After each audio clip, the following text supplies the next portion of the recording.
التقدم العسكري في عمليات قادمون يا نينوى أثار مواقف دول إقليمية وجدت أن القضاء على داعش يتعارض مع مصالحها. محاولة أنقرة تصدير أزماتها الداخلية إلى العراق اصطدمت بموقف عراقي موحد أفشل مخططات التفرقة والتقسيم. ما تحققه القوات العراقية بمختلف صنوفها من انتصارات في نينوى وتحريرها المنطقة والأخرى أعاد تصحيح المعادلة، وذلك رغم محاولات بعض الدول ومنها تركيا عرقلت جهد العراقيين بشتى الذرائع. محاولة لإيجاد دور لدولة إقليمية اسمها تركيا، ثم لمحاولة بعض السياسيين تقديم أنفسهم على أنهم هم أولياء ولديهم قيمومة، بينما الأحداث عبرتهم والتحولات الميدانية والانتصارات.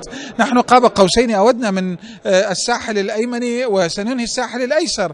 نداء موصل محاولة العمل على عرقلة جهود تحرير الموصل. هنالك أصوات داخلية اعتلت ضد تقدم القوات العراقية، وهنالك بالتأكيد دول تحاول من خلال مؤتمرات أو من خلال تصريحات أو من خلال دعمها للإرهاب تحاول أن توقف تقدم القوات العراقية. أنقرة التي تعاني من مشكلات داخلية تسعى لتصديرها إلى دول أخرى، بينما تغض الطرف عن خطر داعش الإرهابي الذي لا يهدد العراق فحسب بل عموم دول المنطقة. هنالك مشاكل في تركيا، هذه المشاكل الداخلية القيادة السياسية في تركيا تحاول تصدر هذه المشاكل إلى المحيط الإقليمي وخصوصا العراق، وبالتالي هي دعوة من خلال منبركم إلى القيادة السياسية في تركيا أنه تراعي حسن الجوار وأن تكون علاقتها مع العراق علاقة واضحة. هنالك مصالح مشتركة وهنالك مخاطر مشتركة. نريد من الجارة تركيا أن يكون هناك علاقات إيجابية طيبة ومبنية على التوازن واحترام السيادة. محاولات الأتراك وغيرهم اصطدمت هذه المرة بجدار وحدة العراقيين وتكاتفهم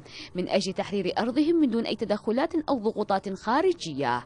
تركيا لم تدخر جهودا إلا وبذلتها في التدخل في الشؤون العراقية وسط دعوات من السياسيين إلى أنقرة لاحترام علاقات حسن الجوار. هبة السوداني، العراقية نيوز، بغداد.